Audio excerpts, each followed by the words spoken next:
I can go first still. So, Okay. All right. We're live. All right. Well, alive? I mean, I guess we're pretending like we're talking to somebody right now. So I'm just gonna be Yeah. like, "Hey, what's up?" Uh, we're just two random, Advertiser friendly dudes. and we want to talk about from software specifically Yep. Nightreign because we the two of us we've been veterans of the series for a long time now, long time, and I gotta say. I was pretty surprised in general, but also, I mean, I think everybody was, but also, the longer I've been sitting with it, the more open to the idea I am. Uh, what did you think? Well, anyway, Yeah. let's start with Introduce real ourselves first. introductions. Yes, Yeah. yes. You want to go first? Sure. Yeah, I can go first. My name is Matt. Um, Dylan, Dylan just called me a veteran. I mean, I don't know what the definition of a veteran is, but I've played all the games. FromSoft is probably one of my favorite, like, just gaming companies, video game creating companies. I love like the Souls-born archetype of games. I've played. Mm-hmm. Actually, one really cool fact is I was like 10 years old, I think, when Demon Souls first came out. And my cousin was, I was with my cousin and he bought it on launch or like the day after launch. And I actually got to play on the PS3 and I actually got to play Demon Souls, the OG, like a day after launch. So I've been from way back. I've been playing these games and I just played each one because I like Demon Souls. I really like Demon Souls, when I first played it. But I wouldn't say. I mean, there's Oh, definitely people out there who play the games more than me. I wouldn't say I'm like a, I don't speed run. I don't exactly know these games detail, by detail. But I'd say I beat every game. I beat every boss. Um, I'd say I'm pretty good at them. So I guess that's where my I knowledge ends. for the people at home, he's a very humble guy. He's selling himself a little bit short because the series, the how do I call it? Sort of the story or the progression of From Software going from mostly unknown. They did have Armored Core and a bunch of other things before Demon Souls, but mostly to the Western audience, pretty unknown. So it's actually like pretty rare for a Souls vet to literally have gotten Demon Souls just on a whim, like day one. Like I didn't even do that. Like I found the Dark Souls series from YouTube videos. Northern Lion, big shout out. uh, he did one of the first Dark Souls Let's Plays that like really got popular in like 2011, and I didn't even have an Xbox. I had a Nintendo DS. I was a fake gamer.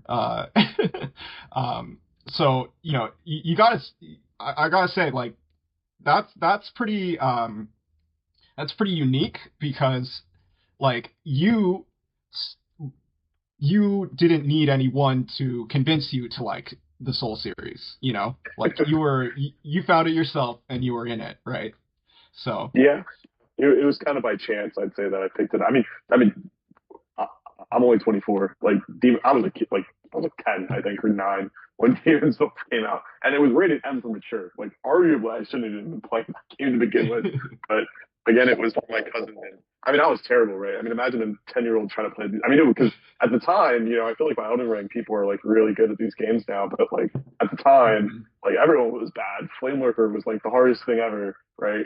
Oh man. And it was pretty cool experience. I will say to play these games that early, and just to see like to firsthand witness them like evolve like over Yeah, the course of time. It's really cool. see, that's what makes that experience even more interesting is because From Software is a developer that constantly takes the innovations that they make, and they really you can chart the growth, and you can see how they've dealt with problems that have existed even since Demon Souls into Elden Ring and even into Nightreign now.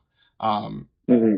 so I'd say that gives you a pretty unique perspective. Now, quick question: did you Sure. play the online? Yeah, so I never got too much into PvP. So like any of like the meta stuff, like I was pretty like just play the main game. I played without summons, but during Demon Souls, I did have a phase where I would just go online and just do co-op for some bosses that I just wanted to play again. So I just put my side down, and whoever would summon me would I get summoned to beat. I remember Man Eaters was a big one because like at the time, you know, Oh, it was pretty hard.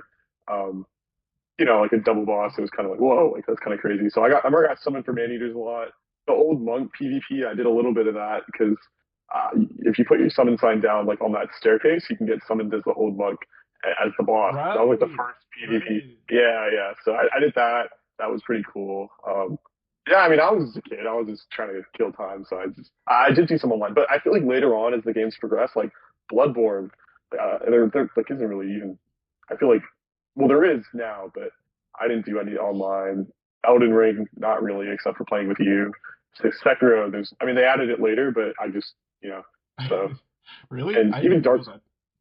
yeah, if you play Sekiro now, there's like these like messages you can leave, and it's almost like Oh, like, like the blood stain thing, but you can like leave your what the? trace. It's not necessarily if you die. I mean, I think it's kind of dumb. It's really funny, actually. Um, I but yeah, 'cause see. That's I just there you recently go. did it. I had no idea. Literally no clue. I don't even know why, Yeah. but you know. But that's what I'm Just do a saying. little Like, pointless though. I mean, kind of. Sekiro wasn't designed at all about that, but we 100%. might want to talk about how Sekiro is kind of like seems like the opposite of Nightreign, in terms of like, because you were saying like even in Demon Souls, like the old monk Hmm. multiplayer design boss from the ground up. Uh, and the world tendency in Demon Souls, they always had that like asynchronous multiplayer in mind, even back then, and going into the future now, like they're leaning hard into it, um, which is why I think Night Rain is so interesting, uh, or could be, It is really interesting. At least from what we've seen, it does look really, really interesting. It's out But there, yeah, it's out there. you should, Dill, you should introduce yourself now, I Yes, think. yes. I am Dylan. It's nice to meet you. I have also been around the Souls series for a long time. Yeah, since Dark Souls, like I was saying. I am not quite as mechanically gifted as Matt over here.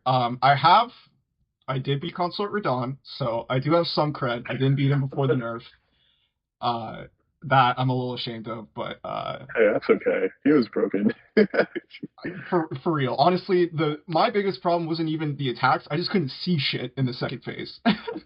That was Yeah, terrible. But yeah. anyway, but I have personal experience with every single Souls game, uh, and another thing that I have, which I think would be interesting for this discussion, is I am a video game design major. We graduated 2022.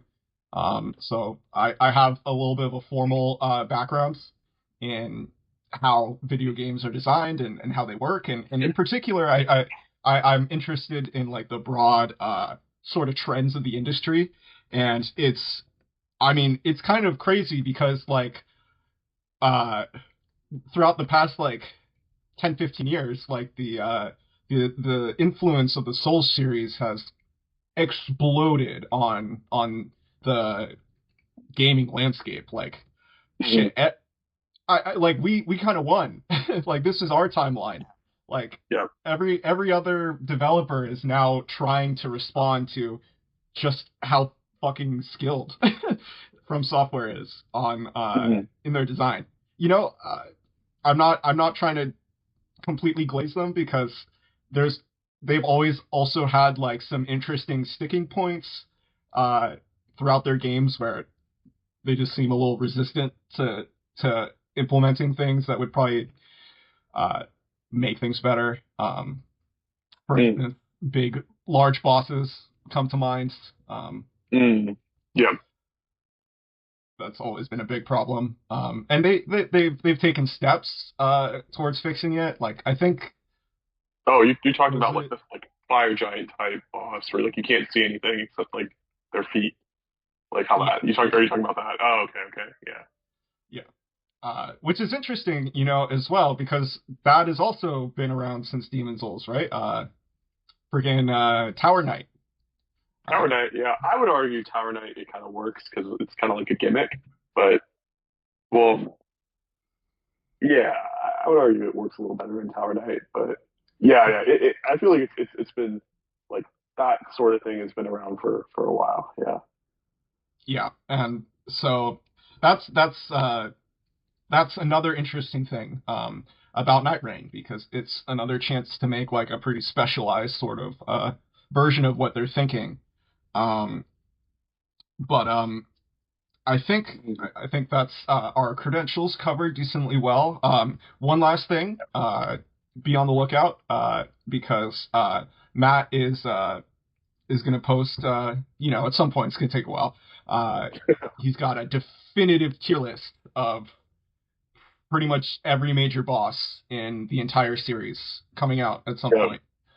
yeah. Um, Well, here's the thing, because if Night Rain is, I didn't expect a new game to come out as early as after the Elden Ring DLC. So maybe by the time it comes out, there's going to be these new unique bosses that should be added. But I mean, it's going to take me a while anyway. Like, dude, this yeah, it's going to take me a while. But I made decent progress, so it yeah, should be yeah. No, he's getting on the through it. horizon. Had some bumps along the way. Bro's computer got defeated by Bale Oh yeah, at one point. small to report. Yeah, He's not working on the status of the art hardware, which we respect. We respect a working man. But honestly, it just gives me more cred because it just made all the bosses harder. yeah. The two were Fortisax and Bale fried my computer. Like, and if you're recording, it's okay if it kills you. You just got to restart your computer. But for some Yeah. reason, if I'm recording and it crashes, oh my computer like freaks out. Like it was a like I'd have to resort to like turning my camera away every time they'd like explode just so it like wouldn't like completely crash my game. But it's okay. That's crazy shit. We're getting there. That's Yeah. like you were Daredevil, basically. Fighting them without seeing them. Well, luckily it became predictable on what moves would crash my game. But that's okay. We're getting there. We're getting there. So funny. I was Yeah. dying when you told me that. But like the fact that it's gonna take you a long time, and like I've read over his scripts. They're pretty in depth. Uh, it gives you a lot more credence because I remember you were saying that the reason why you wanted to do this is there's some whack tier lists out there from people who just don't have the right to talk Okay. about that. Okay, well, I wouldn't say the right. Everyone has the right to talk about it. Like I think everyone's opinion is valid. It's just that I would just say that I disagreed with a lot of the opinions, which is totally fine. It's just more motivation to make my own tier list. But um, yeah, I saw some crazy takes out there. Like, what was one? Like, like Dark Souls 2 Vendrick is better than like Godric from Elden Ring. Like, what? Like, I get it. Like, Vendrick has other aspects besides gameplay, but like, come on, like Godric is like leagues above. Honestly, like anything Dark Bro, Souls 2. I mean, Yeah, like, dude is like an anime fight, like genuinely. Like, yeah, I remember seeing him and being like, they have to make like a My Hero Souls like, a My Hero Academia Souls like, or something where like it's about people with superpowers or something, because uh, it's crazy how much like they're able to inject so much drama into the Elden Ring fights.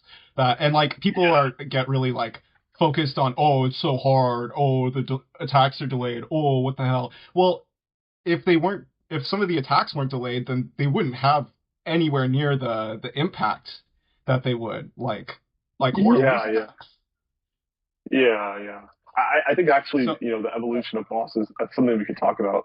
Um, I think that'd be a fun one to talk about, just how definitely. how far we've come with these bosses, man. Like they can get Elden Ring, man, especially in the DLC. Like, dang, like they can Yeah, get come a long way. I, I'm currently of the opinion, subject to change, that Bale is pretty much the coolest fight ever designed in a video game. It's up there. It's definitely up It's there. gotta be pretty up One of there. the best, one of the best dragon fights. And if you like, that's what I'm saying. Like, if you remember back to when you're fucking 10 years old, like fighting like, I mean, like, I guess Dragon God is a good comparison because that fight is literally not even a fight because they couldn't render a real fight with a dragon god, Yeah, you know? yeah. I'm not sure how that would have played out back in like 2000. I don't know, whatever it is, 2010 or whatever. PS3. Oh my I god. know, Freaking melts. I know, I um, know. but I mean, they really because they really didn't even get like a real dragon fight until Dark Souls One with Calamite. That was like that was really the first dragon fight of like the whole series.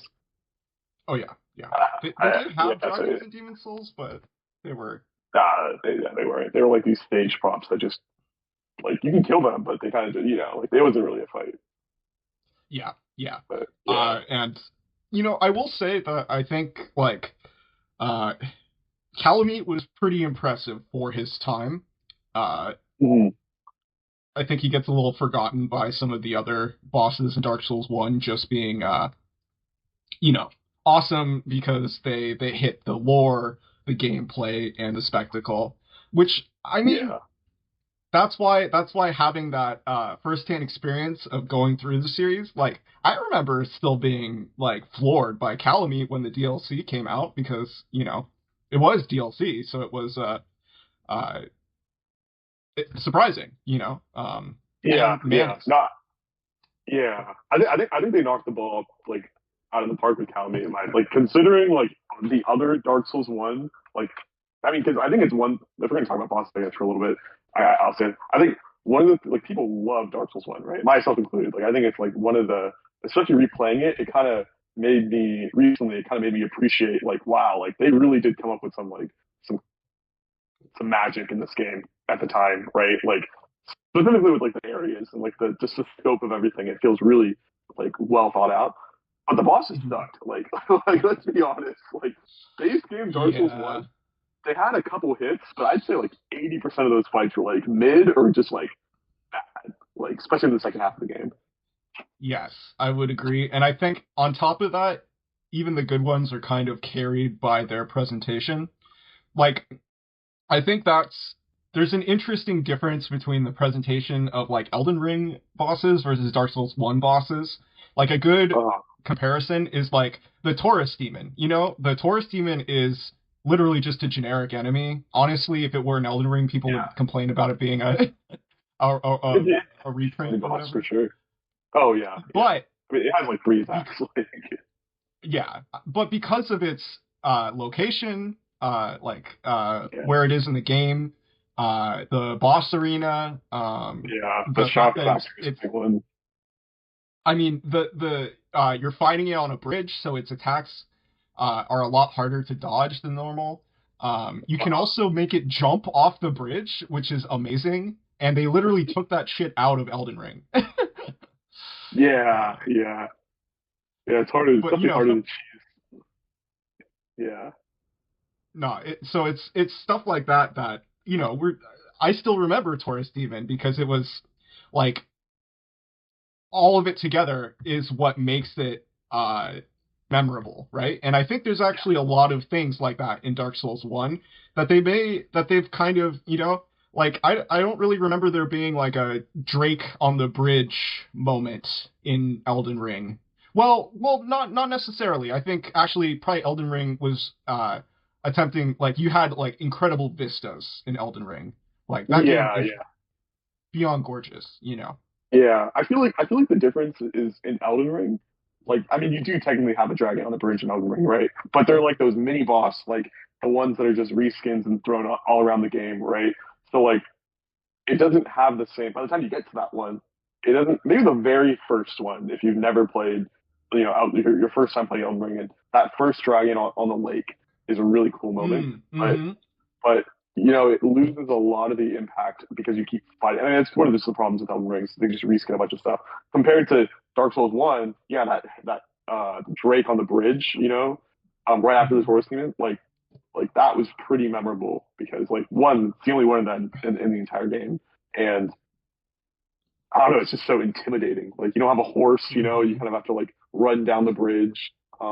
The It's actual true. gameplay of the Elden Ring dragons are kind of robotic too. I feel like, but Yeah, um, I gotta say, uh, I mean, like, I think that's just again another weakness of the copy paste sort of deal because if they had changed their move set a decent bit and like they did for one or two of the dragons, but yeah, it just becomes really obvious that they're uh a copy paste, and that's yeah, an interesting comparison because I don't necessarily think that Dark Souls 1 suffered that same issue, even though it did copy paste a lot of enemies.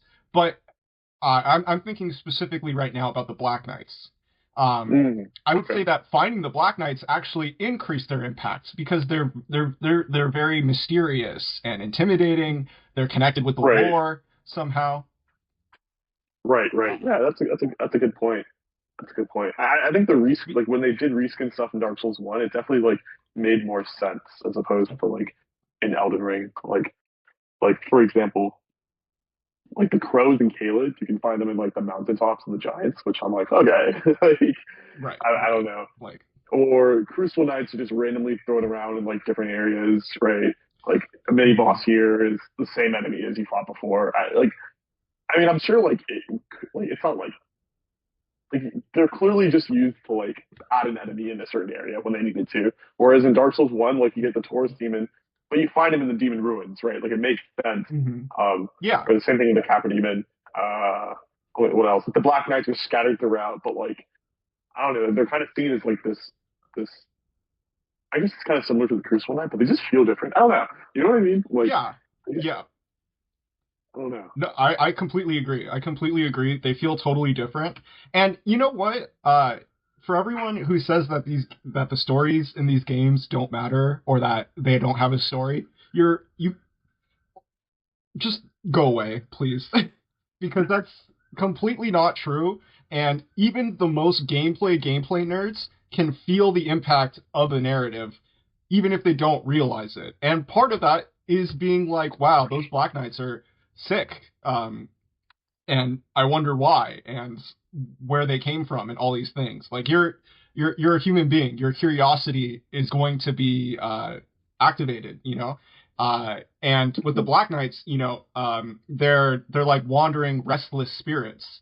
So it makes sense that they're all around the game. Um, and when all of that stuff combines, I'll throw you a pretentious gaming term here. We call that ludonarrative harmony. And I Mm, do think okay. that that sort of means yeah the gameplay and yeah the story of and the setting, just a general vibe of the game when they combine, they make both of the sums or they combine to make something greater than the sum of their parts. Yeah, Uh, I think a really I see. perfect example is Bloodborne actually because remember you played through all the games to write your scripts recently, and I remember us Mhm. talking about Bloodborne and about how you know what like besides obviously like the standouts, some of the bosses aren't actually that great. Like actually a decent bit of the game is kind of janky, but the fact that it's so uh I mean, I don't need to say anything about Bloodborne's setting. It's like one of the greatest. I don't know. I don't even want to call it that because it's like I don't want to show my bias. It's just objectively amazing, incredible. Uh, Yeah, it's really good. The aesthetics, the environment in that game. and it's crazy because it does completely carry it in some places where you might not even notice that the boss or the area was not really that great until after you're done with it. um, Yeah. I think in Bloodborne the areas yeah, it just feel good. It's just the overall, like, just like the tone of the game. It all just, you're right, it harmonizes with everything, like, really, really well. Mm-hmm. And you're right, Mm-hmm. because I agree. I think some of the Bloodborne bosses are kind of mid. Spoilers, but okay, Low key. well, you have to realize, because Bloodborne came out right after Dark Souls 2, right? And I feel like we don't. Okay, let's exclude the DLC, because I think the DLC of Bloodborne has like some of the best bosses, right? But Yeah, like fantastic. Yeah, base, but yeah. But base game Bloodborne, yeah, I mean they're kind of some of them are kind of mid. But it came out before Dark Souls 3, and I feel like Dark Souls 3 is when they FromSoftware really started cementing, like, okay, like one of the main selling points of these games are like the bosses, and they put all their resources into bosses, arguably to the, mhm, you know, losing to the some. detriment of the areas. Yeah, it's at least in Dark Souls 3, yeah. But yeah, Bloodborne I feel like was before that. Before that, they made kind of like that really focus on bosses. So, but Uh-huh. but And yeah, like yeah. I just gotta say, for the people that weren't there, like the jump from Dark Souls 2 to Bloodborne, that was like Massive. meteoric. Yeah, It was like Bloodborne was like I couldn't believe my eyes when I first saw it, you know? I was like yeah, depressed that I didn't have a PS4. Like it was such a titanic leap in aesthetics and presentation, even just like interactivity, you know? Like everything just feels more alive, and it was wild. It was wild. You could say that that may give us a little bit of bias, but I don't know. You had to be there. yeah. Just like the um, everything, like the graphics look better. The speed of the game was so much more smooth, because everything before Dark Souls 2, including Dark Souls 2, was like kind of slow, kind of felt kind of like a little janky. But Bloodborne really cleaned things up for sure. So yeah, huge yeah, moment for FromSoft for sure. gigantic, and the fact Yeah, that Sony has still just done nothing with that is I unbelievable, know, man. I know. Let's do Concord instead of Bloodborne 2 or anything, whatever. I know. Well, hopefully, This is maybe we'll see that change soon. Yeah, I agree. And you know what? This is part of the overall theme of the podcast. We want people who are actually qualified to make these decisions. Because you know what? Like people do talk about these things, but they talk and convince people that they know what they're talking about when not they don't necessarily do. And it does have an impact at some point, you know. It's got to, right? These things travel up, and I think especially for From Software, like they're very they pay attention. They're quiet. They're very quiet, but they pay attention very well to the community, to how they react to things, to the complaints that they have, even the valid criticisms, um, Hmm. which actually, if we're looking around the gaming industry right now, thinking about the Ubisofts and the Bethesdas and the Microsofts and the everything. That's so rare right now. Unbelievably Yeah, rare. yeah, They yeah. take they respect their customers, you know, and the what they do with their products. And this is a great transition because I believe that's exactly what Nightreign is all about. I think Mm, Nightreign is a complete response to everything that came out after Elden Ring, because Elden Ring was a content explosion for YouTube and other social media platforms. I mean, because I remember like we were in a pretty big lull for a couple of years, you know, because of COVID and also not particularly relevant, but there were a couple games that were just disappointing. Like Cyberpunk 2077 came out, and it was a total mess. It was just kind of a boring time to be a gamer. And then Elden Ring explodes onto the scene and raises the bar for everything, for the entire series, like, or the entire industry. Like, you remember like other game developers talking shit about Elden Ring, being like, "Oh, their UI is all whatever, and you know, their quest design is." I mean, and like, yeah, it was I do so remember that. funny. I think that was also from a place of like a little bit of like salt and jealousy, just because like people were Mhm. shitting on all of their.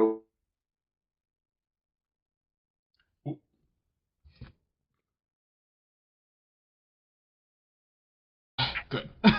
We're good. That Okay, was that was scary. We're fine. Yeah. All right. We're okay, back.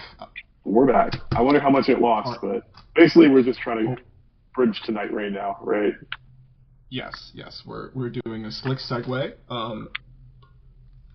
Now, do you want to talk about what we think about it, or should we watch the trailer right now? I gotta watch it again just to get like a fresh. I haven't watched it like in like a month or so, but I'm just Yeah, me thinking neither. you would I'd watch the Discord, right? You'd share like your screen. Yeah. I think I can do that. Okay, Let yeah, me let's do it. let me make sure that this is popping up. Yep. Here we go. Yeah, I it is can't see nice that anything I right have now. this. Let me share it right now. Okay, I was like, am I supposed to be seeing something? No, I'm just glad I have a beefy computer for all this. 'Cause hopefully, I'll be able to handle all of it. Okay. Uh, let me.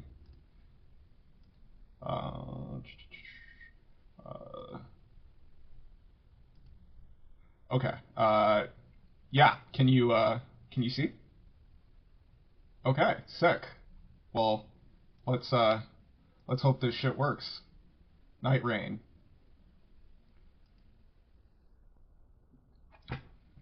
Check. Yep. You guys should be able to see that just fine. All right.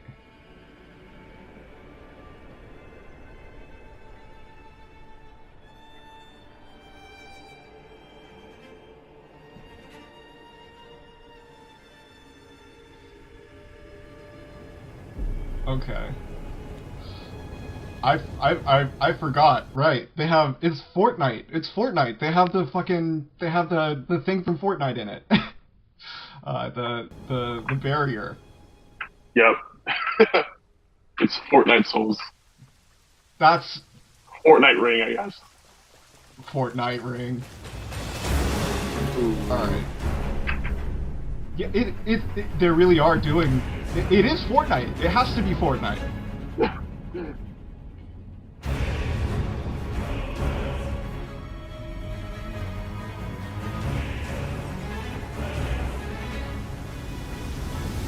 Yes, this is the big one. They have the glider. Mm-hmm. Seekers of redemption, you were chosen. Thrown together by forces beyond. They always got the poison swamp. I know. They couldn't help themselves. Right. Miyazaki is quoted. He loves poison swamps. Holy shit. You see, like, look at this stuff. Like, they're adding, like, I feel like they're, this is so interesting because I've been on, you know, FromSoftware discussions for literally ever. Epic Name Bro is, used to be, a little bit more, of a voice of the community, back, like, 10 years ago. Do you know Epic Name Bro? Yeah, I used to watch Epic Name, bro. I remember. Cool. The Yeah. reason why I bring it up is because I remember a video. Straight up, yeah, it was 10 years ago because Bloodborne came out 10 fucking years ago. You realize it was 2015. Anyway, he talked about how it would be interesting if FromSoftware figured out a way to implement like the crazy boss moves that enemies can use, and how that would make it an interesting difference in the power dynamic between the player and the enemies. And that's so interesting because you're seeing that like basically right now, like that move that they just did. But my point is that they're literally doing that now. Like that move that they just pulled was basically a boss move, you know, or an ultimate, right? Anyway. Yeah.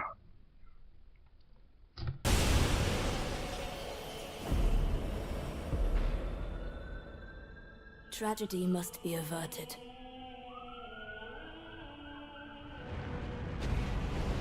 And for that, I need your help.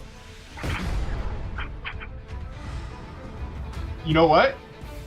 I think I might have pretty just cool. spotted a revive mechanic.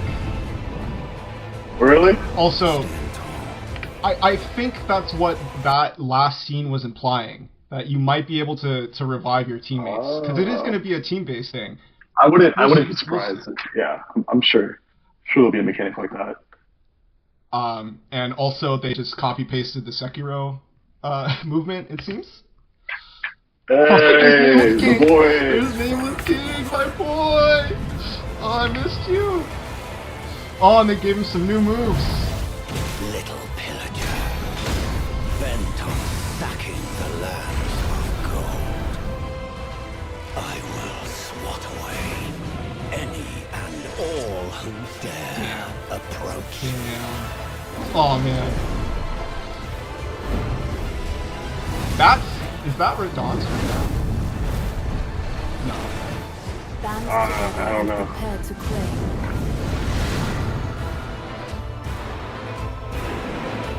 Oh, the Night The Lord. life of the Night Lord. Right, The Night Lord.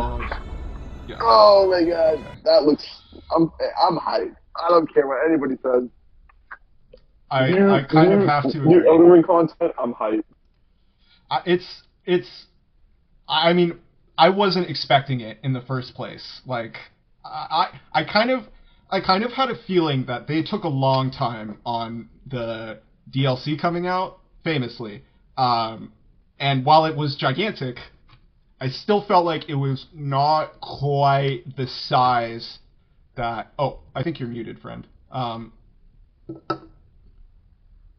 Sorry, it's because I wanted to eat these gummies, but I didn't want. I didn't want my mic to. You're chilling. That's all good. I'll let you know. You can eat. Shit. What was I saying? You were saying like the size of the DLC wasn't as big Right. as the time. Yeah. Like it was damn near 2.5 years, which is, FromSoft they do take their time. I mean they're ridiculously prolific. Like if you look at the output of FromSoft to like almost any other major developer in the past 10 years, 15 years even, like we got one GTA, we got one Red Dead Redemption, we got like I don't know, one Cyberpunk, and they put out like 5 games, 5 fantastic. Yeah, you're games, right. You know. You're right. With almost all of them having like really good DLCs also. Yeah, which is, I mean, you don't see that very often these days. No, man. And you really don't. You really don't. Just from a sheer value standpoint, this is why I'm so interested by Nightreign, because people play these games over and over and over again. They just have that quality, and this is where I want to get into like how this is a response to Elden Ring and how it was received, and some of the limitations of the game as well. Because I would say that Elden Ring has an almost unparalleled first playthrough experience. Like going through, and especially if you were able to resist spoilers, like I had some pretty magical moments that I haven't had in a really long time with Elden Ring. You played it spoiler free? I mean, almost. I mean, I watched you after a certain point, but oh yeah, that's right. Yeah. I mean, okay. even still, and I don't even mean just the bosses or anything like that. There's just so many things that stand out, like that trap chest that takes you to Caelid. I had no clue what the fuck was going on. I was terrified. It was amazing. Yeah. I randomly, like, on my second playthrough, like 2 years in, I was playing again, and I was going through the mountain, not the mountaintops, but the Mount Gelmir. And did you know you can get kicked off the cliff by patches? Yeah, I did. Vaguely. I vaguely remember that. I had no idea. Yeah, that's a really well. You can. Oh wait, I'm thinking of a different game. Never mind. Yeah, because he's in that game, isn't he? Because you can fight him in Limgrave too as a boss. You remember that? Yep, yes. And I would say that's a cool. I like that boss because it's cheeky, and also it shows like they have improved their systems capabilities because you can surrender to a boss, which is kind Yeah, of it, that or was the boss can interesting. surrender to The you. boss can surrender to you. Yeah, yeah. Yeah. So how do you think like what response do you think the developers or you know what's their response to Elden Ring? Like what how do you think Nightreign like are you saying like they fixed some things about Elden Ring? Like what do you think? Yeah. So I think like one of the big impacts of Elden Ring is the social impacts. The fact that there are multiple people who have made literal careers off of playing the games over and over again.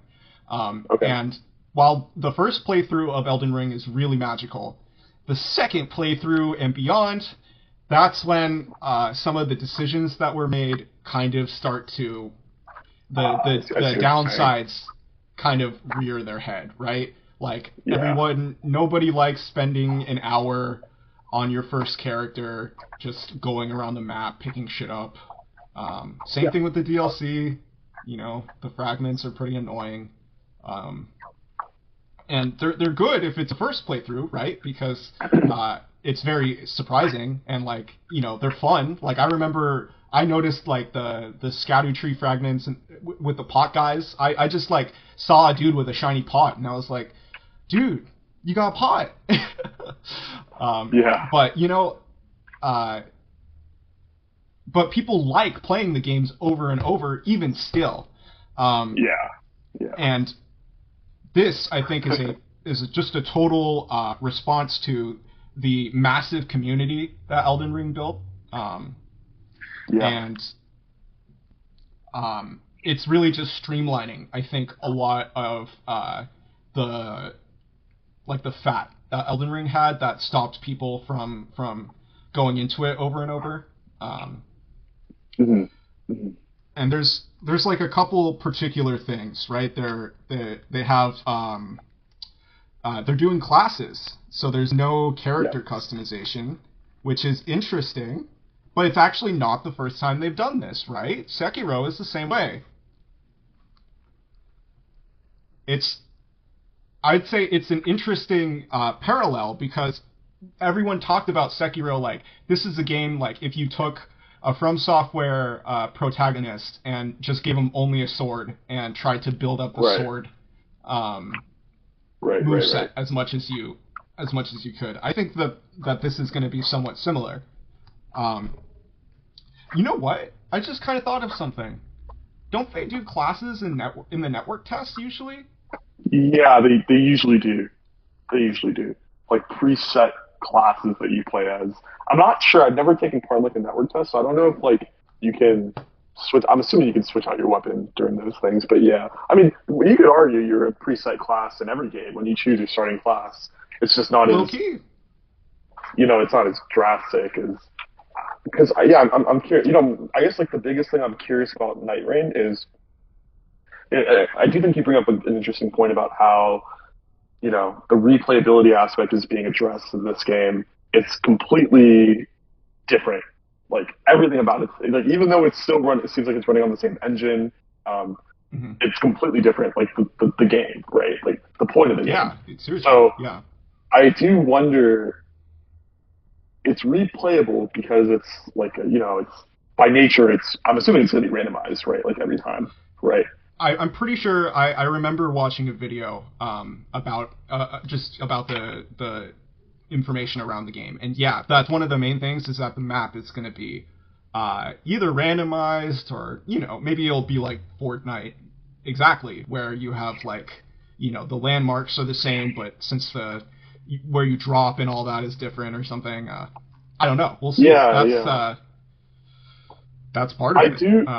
do, I do wonder if that aspect is going to compromise just concepts, like like I guess not conceptually is the wrong word. Just how big the game's going to feel, though. You know what I mean? Because when you think of a game like these like Fortnite, right? Well, I guess Fortnite's a little different. but these like randomized games, like yeah, theoretically the game is infinite, right? Because your experience is different every single time. But in reality, you kind of are doing the same thing just over and over and over, right? So how many Yeah. I think what's going to really be the differentiating factor is how many maps there are, like how many Hmm. unique bosses there are, like how many goals, like individual goals there are throughout. And I'm curious, Yeah. like how much that's going to be. I have a feeling it's not going to be that much. That's what I'm kind of thinking. Just because I don't know, it's been what, a year after Shadow of the Erd Tree, like. So I mean, I'm okay. Like again, I'm just happy to Hmm. get new content, but I am Right. kind of curious just what it's actually gonna feel like when you play it, over and over. Yeah. Like, And you know what I mean? as well, to add to that, we'll definitely see about the variety of enemies and bosses, because that's again like a big um, departure from the normal, like if this is supposed to be a battle royale, those are PvP games. You fight against Yeah, each other. exactly. Uh, Yeah, and as well, they're obviously they're bringing back a lot of stuff. Like they put Nameless King in the trailer for a reason. They want to be like, we're shamelessly shoving in as much content as we possibly can, right? Like that yeah, was a that nod was for for us, but sure. also Yeah, definitely the elephant in the whole trailer. You know what I mean? Like yeah. they knew what they were doing. Yeah, yeah, that Absolutely. was crazy. The memes, dude. I was dying. I was dying. Long Yeah, time no see. Who the fuck are I you? know. It's crazy. It's genuinely crazy because like people there's a decent bit of speculation during Elden Ring's as it came out, that a lot of the content in Elden Ring might have been cut content from Dark Souls 3. And I mean, the fact that they're able to just fucking drop in Nameless King kind of feels Yeah. like a bit of a confirmation there, right? Yeah, yeah. So it's interesting, like if they are including past, bosses or even maybe enemies from past games, where does the line draw? Because it definitely works with Nameless King because, you know, well, I mean now you have jumping, right? In Elden Ring, like I wonder, Mm-hmm. are they gonna make some like changes to him a little bit to like, you know, to address like the small differences in the gameplay. But like if they include something from let's say like Dark Souls 1 or Dark Souls 2, they're gonna have to completely like reshape that enemy. You know what I mean? Right, Because right. yeah, because you could run circles around a Dark Souls 1 Taurus demon in Elden Ring, right? Yeah, So and like they're another big thing is that they're increasing like the speed of the character. I think so. You could probably like literally run circles around Taurus Demon yeah, if you wanted to. So that's another big thing is there's doesn't seem to be torrents, but you get a bird somehow and yep, you run really fast. So yeah, I don't necessarily mind. I do kind of wish that I do hope that they try to do horse combat again sometime, because I do feel like that was kind of a missed opportunity. I mean, like obviously, I think people were fine with them not focusing on the horse combat so they could have regular combat. right, Uh, and the regular combat is great, but mounted combat they kind of missed the ball with it. But I think it's better this way than to try and shove it in again. Um, so that's going to be really interesting how that affects the navigation of things and like finding upgrades and stuff. I don't even know how that's going to work. I think there's yeah, still like no sites of clue. grace. Uh, Yeah, yeah, they showed that in the trailer, so and I heard that there's going to be some sort of streamlined like leveling system, okay, so that you can okay, like quickly level. So there's yeah, still progression of some form, hmm which I do wonder what the progression is going to serve. Like, are there harder and harder bosses as you get further into the game? Are you trying to out survive other people? Like, it might not be a direct competition with people, but maybe it's like kind of like a race, right? To yeah, to get to the Nightreign, the Night yeah, King, whatever. the Night King. uh, I don't fucking know. I mean, I So many do. questions. seriously, like, I mean, I was a fan of the lore of Elden Ring. I mean, I think, come on, like, George R. R. Martin was part of it. Like, I think if you're not even at least a little bit interested in the lore, like, come on, man. Like, what other game is gonna have even close to the level of detail of this? But anyway, like, there were a lot of unanswered questions. But I also heard that this is like a alternative universe take or something. I don't know. I don't know. Yeah, I mean, if that's the case, then what's stopping them from bringing back the Taurus demon? You know? I mean, honestly, I want it. Like, they should give him a I would love supercharged Taurus demon. Yeah, Yeah. like that's another thing. Like, people really focus on the negatives here, but I think it's actually a pretty fun idea to bring the old bosses into the new engine where you can fight them at like high fidelity. You know? Oh yeah, it would be a really cool. It'd be a really cool moment, I think. But who knows? I mean, again, there's infinite amount of theories, questions like you could ask about this game, but only time will tell. I think the next time they even drop a trailer, it's going to be loaded with answers. Like how is it not? You know what I mean? Like yeah, big time. And I just looked. The network test for it is February 14th, so it's coming up. And I'm a lot of questions are going to be answered by that. So I'm definitely excited. I mean, I think that FromSoft is very deliberate with their community management, so they're definitely leaning on people being like, "What the hell? Like, what's going on? What is this?" Right? To build up hype, but it'll definitely like they have balls, you know. They try things, which is awesome. And you know, the one last thing that I want to touch on with Nightreign is the fact that it seems like it's going to be always cooperative. Maybe.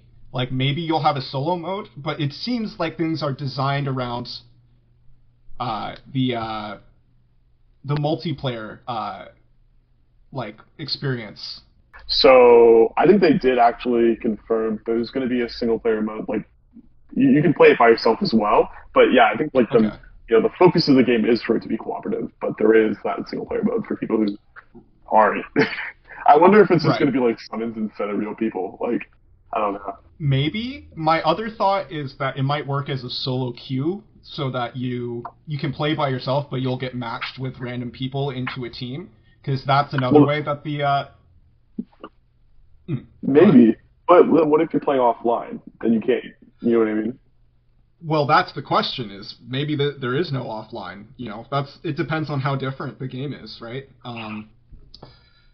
I could definitely see it just being a multiplayer only game, which begs the question: how does that change the design of the enemies, right? Because again, you know, we've been around for a long time. We've seen how they've tried to implement co-op and multiplayer fights into the series.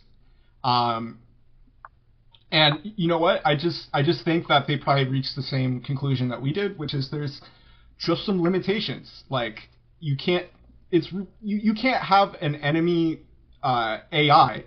So there's just a level of complexity that you hit where, you know, you just have to choose, basically. Is it designed around fighting multiple people? Is it designed around fighting one person? And, you know, it's a FromSoft game, so they're going to focus on the single player. But now, if it's multiplayer exclusive, then they can design the boss fights around multiple people, which makes it much more interesting as an idea, you know? Yeah, that would be something to definitely think about. I mean, because I feel like that was one of the biggest complaints about Elden Ring was, you know, there were some fights that were obviously designed to be fought with a summon, you know, but a lot of people don't want to fight with summons or they're playing by themselves, you know, so, or they don't want to use their spirit ashes either. So you kind of got into that dilemma of, okay, some fights are not fun to put it nicely if you're fighting them by yourself, but you know, but because there's that split option of, okay, you can fight it by yourself, but it's clearly designed to be fought with someone else. So, but yeah, that wouldn't be an issue if the game was only, multiplayer, or if it is single player, you have a summon instead, like a forced summon. So yeah, I could see that too. that would be Yeah, interesting. true. Those are good points. I didn't even think about that. Yeah, even excluding like Radon with the summons inside the boss fight, or Mesmer, or Bale, of course. It still doesn't quite feel like the bosses are really, they don't really do it justice entirely, right? And like There's we like played no, multiplayer yeah, before. yeah. Well, a couple. Like I think Godskin Duo is, you know what I mean. It's those bosses. Godskin. It's the duo bosses. There's no single boss. Right. It's all the duo bosses. It's Yeah. the Godskin Duo. It's the Crucible Knight, Leonine Mr. God, Oh. or the Double Crucible Knight, the Valiant Gargoyles. Like it's those bosses that are like such a pain to fight. Solo. Oh. Yeah, just if they do like force multiplayer, force summons, that would completely change. I'm really curious how they would. Like, what's a single boss that's balanced around two people? You know what I mean? Like, I don't know. Well, like, Looking Glass Knight. That would be my first. I mean, like it kind of has to be. Well, actually, that's the opposite, right? Kind of. What's another one where you're like basically always getting help? I know that there's at least one or two bosses like that. What do you mean? I mean, like obviously. Well, where it's like extremely implied that you should be fighting this thing with a summon, either by the narrative or how things are set up. Oh no, dude. I'm only thinking those double bosses. Like, what's another boss that's like, where it's like balanced around help? Right. It's not That's exactly the problem. I think is just that you really can't. You have to choose in these scenarios. They've always chosen single player, obviously. Like, that just makes sense. I think in Elden Ring, it's basically the only real place where I guess it really felt like they were trying to do that. Yeah, I'm racking my brain right now. No, it's interesting. Yeah, because eventually in Nightreign, there's going to be, like, I'm assuming, a single boss, right? And that whole game is designed to be fought with people. So I'm really curious if they're going to change, like, the boss behavior to be balanced around multiple people attacking it when it's, because there's no way there's always going to be like a gang fight, right? That would kind of suck. Like, yeah. Right? I'm assuming there's going to be at least one boss. It's just like one boss. So like, how would that boss be balanced around multiple people? So I don't know. Well, we'll see. I think interesting. I think from my experience, rudimentary game design and enemy AI design, knowing the scenario that you are designing the boss for gives you a huge amount of advantage, basically, when designing the boss. And the more specific you can narrow down the circumstances that you're fighting the boss in, the better you can tune the AI and just the attacks in general. To be more threatening. So well, AoEs. Here's an example, Bill. Sorry to interrupt. I was going to say in the trailer you can see that the dog. I mean, it makes clones of itself, so there's one. There you go. You remember that? They're fighting it on like the Dawn's Lake, the dune. So I don't know. It could be one. Yeah. That's true. That's exactly it. Or maybe they could definitely do like a Dynasty Warriors thing, Fire Emblem Warriors thing where there's like trash mobs that are designed around, like, maybe you will have more AoE attacks, or maybe the boss, like, I'm assuming that the boss attacks are really going to be a lot more designed around multiple characters, because if you play Elden Ring multiplayer, even the boss fights, that's why I think they try to push the multi-boss fights as the multiplayer fights. Because if you fight a single boss in Elden Ring co-op, it's just weird, because the boss just like it can't have both of you in mind at the same time. Kind of, it very clearly like switches its focus from one to another. Yeah. And it's not even like it starts prioritizing that attack. It just starts doing like the single player attacks against a different character, which just leaves it totally open. Yeah, And yeah. The easiest part about co-oping a boss isn't the fact that, you know, I feel like it's not the fact that, uh, like you have more damage going on the boss. Like, I mean, that is true, mhm. but you'll beat them quicker. But no, it's a split aggro. Like that Yep. completely changes the fight. So It's yeah, this is you're where definitely right. yeah, this is where the whole elitist, mindset comes in, especially with Elden Ring. It was such a big controversy with Spirit Ashes and, oh, are you playing the game right? Or are you cheating by using the game's own mechanics? Oh Are you a yeah, yeah, real, did you really beat the bosses and stuff like that? And while I think, it's 98% bullshit and ego garbage, there is a nugget of truth in there, which is that, yes, it's a fundamentally different experience fighting a boss one-on-one versus two-on-one in Elden Ring, Uh, yeah, yeah, it's just not comparable, which is, yeah, that's their point, kind of. yeah, yeah. And it's true. It's true. So that's why Nightreign is so interesting, because I think that they'll be able to design elitist level boss fights, but for multiplayer, which is very interesting and exciting. Hmm. Yeah. Um, Okay, well, that's pretty good. I think we did a decent analysis and predictions on this upcoming game. I think yeah, that's pretty much yeah. I Not really think sure. Do you want to add anything? Anything else to add I about think that? like the only thing else I would add is just like I think that if you I think we were all extremely shocked by Nightreign dropping, Hmm. but overall, as we've gone through the series, I think we've shown that there were little inklings even at the beginning of the series where you know they want boss fights to be a little like unconventional and interesting, and this is, I think, a culmination of that in a way. And I think that it's kind of like a good logical conclusion to the multiplayer in these games, and also, just as an opportunity to explore. Like, this is interesting because they're kind of riffing on their own Souls formula in like a way that, like, a copycat company would. So it's almost like officially endorsed, like, I don't Uh-huh. even know. I think that given the just entire reaction to Elden Ring, and just from software in general, like, it actually makes sense. It actually makes sense. Yeah, yeah, definitely. Yeah. I mean, yeah, co-op has definitely been, a thing in the past, and they're really just double downing on the potential there is in that.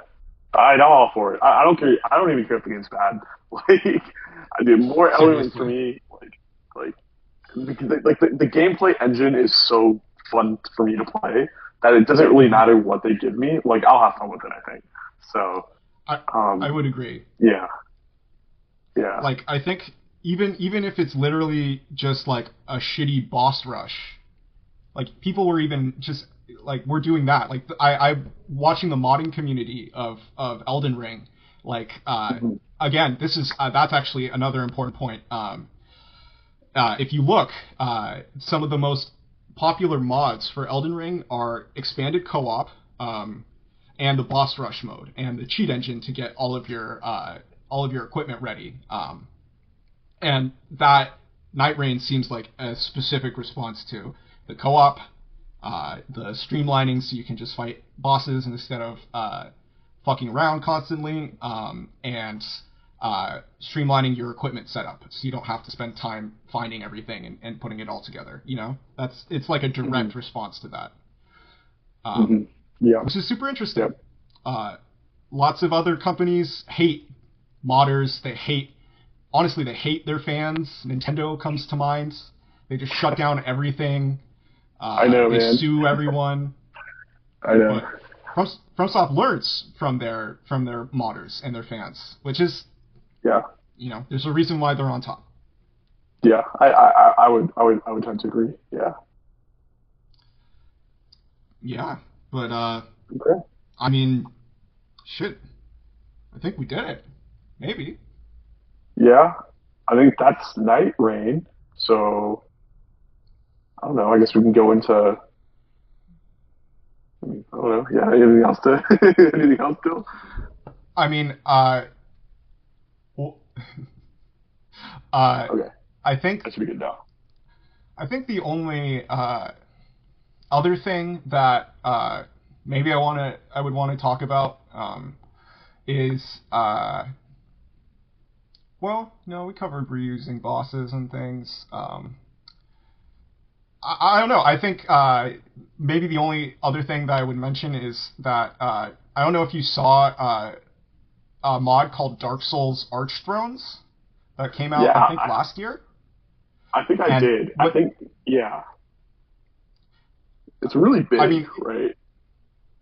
it was a big effort, and it was popular. But one of the main things that it did was bring a ton of bosses from older games, even Sekiro, into the Elden Ring engine. Yeah. And Yeah. you know what? Like, people were complaining because they're like, oh, it's just, I've played all these things before, which is like fair. I mean, where else are you supposed to get them from, right? And anyone who's playing that mod is obviously a FromSoft fanatic. Right. Yeah. But this way, they'll be able to really make them special again for Nightreign, and I think that's a cool opportunity. Yeah, I think so. I'm curious what the balance is going to be between, the creation of new enemies versus reusing past enemies. I'm curious to what extent they're going to, just rely on past enemy models and enemy designs. But it seemed, I don't know, the trailer did show that like a lot of, like there was some unique, definitely it's not just going to be reused stuff, but they're creating a lot of new stuff for this game, it seems. So. No, yeah, and like new areas as well as that's really good, because playing through the that would really just put a damper on it having to. If it were just all one grade. Yeah. For real. Yeah. Nah, I do think FromSoft in general, they know what they're doing. Yeah. They're willing to take risks. They're willing to learn. And they're, I don't know, if anyone's gonna kick ass on a crazy ass idea, it's gonna be them. So we'll see. Yeah, we'll see. I know we'll see. I do trust them. So there we go. They've earned that faith. No one else in the industry at all has. But even their responses to, like, freaking Shadow of the Erdtree, like, they had patches out within days, weeks, and they listened to the people's feedback on the bosses. And, maybe in some cases they might have gone a little too far on nerfing things, but they definitely know what's important, right? Like, they knew that. You really wish you beat Radon pre-nerf, man, huh? I was so mad. My arm was just killing me, so I couldn't play. And, like, well, it was like I was resting for like 2 or 3 days, and it was like on the second day they dropped the patch, and then and I had spent like a week fighting him, and then within like 10 attempts maybe after the nerf, I got him, and I was like, damn. But go for it, yeah. I was gonna say he's definitely not easy. Like, I personally, I still think post nerf is still harder than Millennia, but wow, yeah, okay. I think you may be forgetting that you did fight him for a week, and that made your experience with him post nerf like easier. Because when I replayed him, man, he still kicked my ass for a minute. The second time after I beat him, I mean, yeah, should have Millennia, to be fair, but. I still think I thought you beat her first try, your second try, right? I remember you being like, or you beat her in like 3 tries or something. The second. So I played the Elden Ring 3 times. So I played once at your place, and then I did it again with the curved sword, the Blood Fang. Yeah, I beat her like first try. Like that weapon is so fucking OP. But then I beat the whole. Yeah, but then I beat the whole. I played it again with the Claymore, and that was a lot harder for sure. So that she took me maybe 30 minutes to beat. I don't know, something like that. But Radon probably took me around close to maybe 30, 40 minutes to the Promised Consort. But yeah, understandable. But I mean, like, you know, for anybody listening, that'll tell you, like, you're still like top 10 percentile, man. That shit is not easy. But I do think it's interesting to compare Melania and Consort Radon, because I think they have kind of, like, Melania has like her obvious bullshit, and they never fixed it. Well, they never. I mean, clearly they didn't consider it something that needed to be fixed, right? Compared to Radon's bullshit, which they actually did fix for the most part. Yeah. And I can kind of see why. I can kind of see the reason for that too. Like, part of me sees the difference between.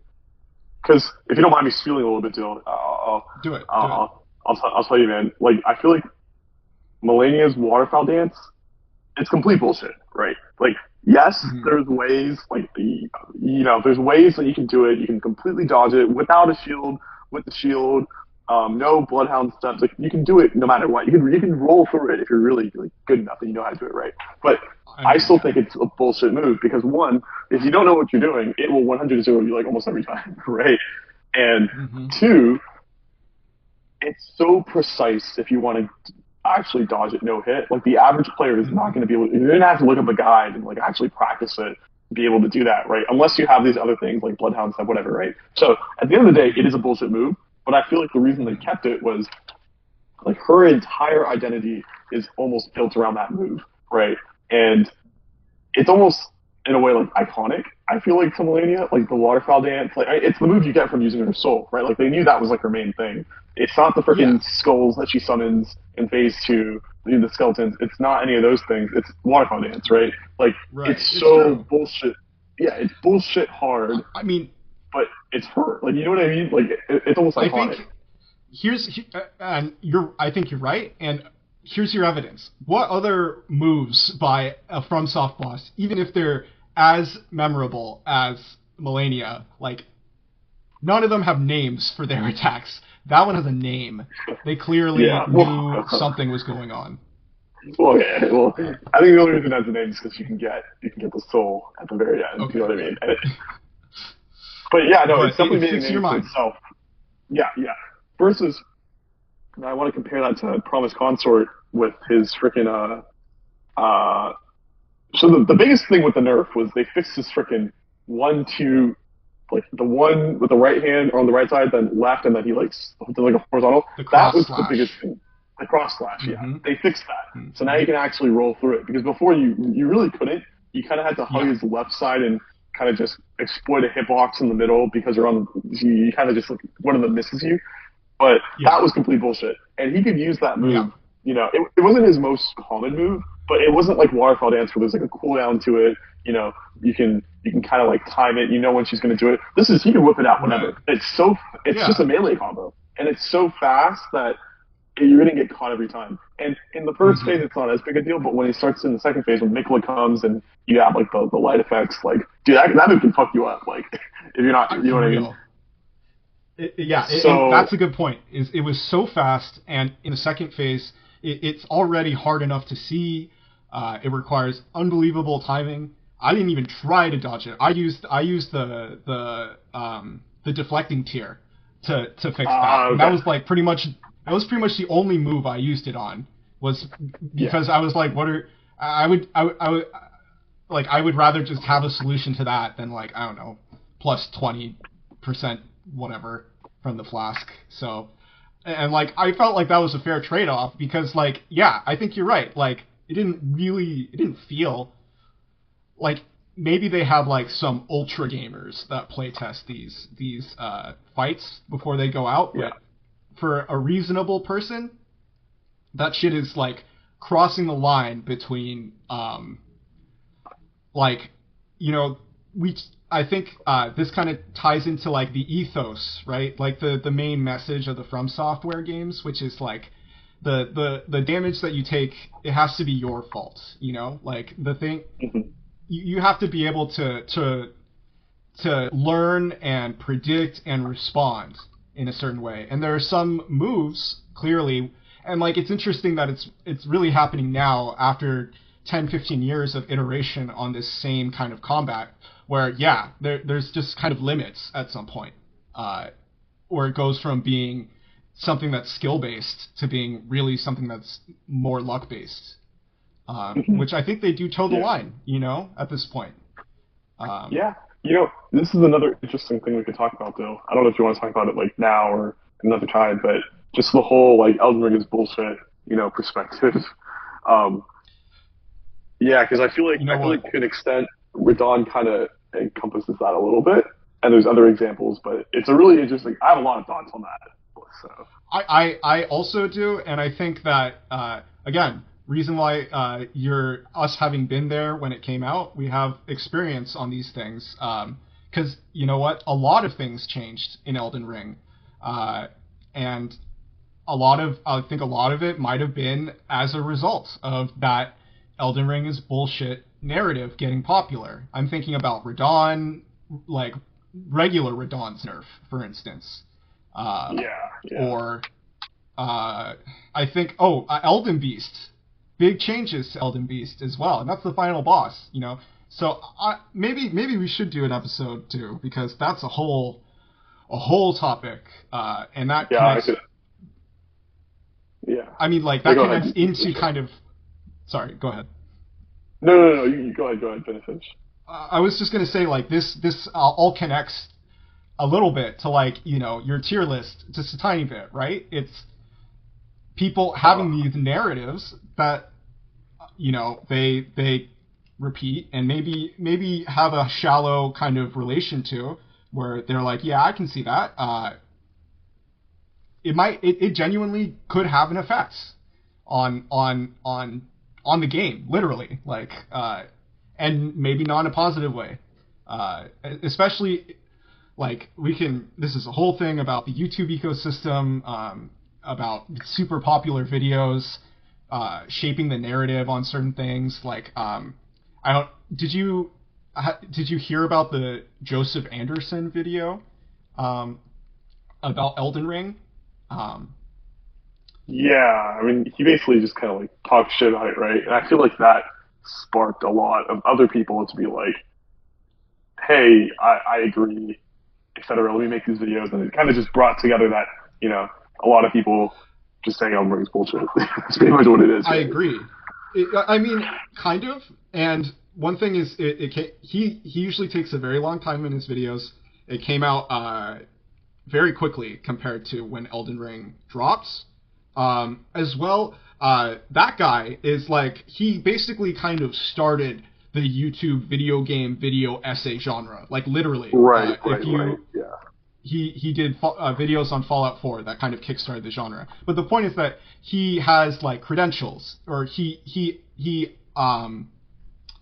presents himself as somebody whose opinion is not just his opinion, but is based in some kind of, you know, expertise with games and with game design or criticism or some form, which really, I think, like, shot the narrative into overdrive, because, like, here's this respectable guy saying things that sound correct,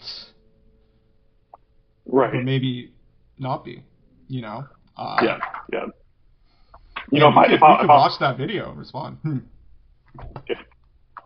Basically, I guess we're not going to go into it now, because you could talk about this for a while, but I think it's really telling that, you know, the people who really say and really dislike Elden Ring, I would say, because there are people who will say Elden Ring is bullshit, you know, gameplay sucks, etc. Right? I think it's really telling that it's like veterans of the series. You know, I wouldn't say veterans. It's not really new people, because at the end of the day, most casual players, they're not going to call. I mean, they might say it's hard, but there was the ones who were going to be using builds that you can get throughout the game. You can, to address some of the, bosses doing, but like they're not going to say it's bullshit. It's people who were playing with like the one sword, rolls only, no shield, two hand, strength weapon only. Those are the people who are like, it's bullshit. Who are really Exactly. And yeah, like I think it's a little telling, man. That's not even to say like because I think there are like I guess like a sneak preview. Like out of any other game, Elden Ring does have the most bullshit. I think. Like it's not to say there isn't bullshit, but to say that like those instances compromise the whole experience, that the gameplay is shit and nothing else about these bosses matter because it has one move that's fucking annoying and a little bit aren't. You know what I mean? Like, come on, like, just get hit by it and move on. Like, oh my god. Seriously, come on. Like, it was unbelievable to see how. I mean, I do think that this ties into just general internet culture and gameplay commentary because, like, obviously, if you have a controversial opinion, more people are going to be interested in it, right? But also, right. like those people were legitimately letting those things ruin the game for them, which I think is completely crazy because those are, considering how big and just the scale of Elden Ring is so unbelievable that having a problem with like it's important, right? Especially like the necessary required bosses. Some of those have some quirks that I think are understandable to have questions about. But like, come on, man! Like finding Mount Gelmir for the first time, getting onto the plateau, and seeing Liurnia after you beat Godric, and there's just so many moments in the game where it just feels it feels disingenuous to be like, this ruins it. Like, come on, man. Yeah, I agree. Or even the boss, like I don't think personally Rykard is a bad boss because it has one earthquake move that's like a little bullshit to dodge. Like, yeah. No, like, yeah, it's bullshit to dodge. You get hit by it. You're probably going to get hit by it because you need this really, like, precise, knowledge in advance thing to, like, actually not get hit. But you're going to just move on. Get hit and move on. Yeah, like, it is annoying, but, dude, look at what else the boss has to offer. It's so, like, peak, man. Like, you're not trying to hit list a boss. Like, be real. most people I will say, the one nugget of truth that I agree with is I think Elden Ring is probably the messiest Souls game, but that's just of the nature of the game. It comes with the scale and the size. It's just extremely hard to balance everything in something like that. Like, as somebody who's tried to do balancing tables for even like a small game, I made like a roguelike senior year of college, and even that stuff with like 30 items and 3 bosses or something quickly became a nightmare to balance. Like, and I couldn't even begin to imagine the enormity of trying to balance Elden Ring. Like, that's something that I as someone who's seen behind the curtain a little bit, like, people have absolutely no mercy. It's crazy.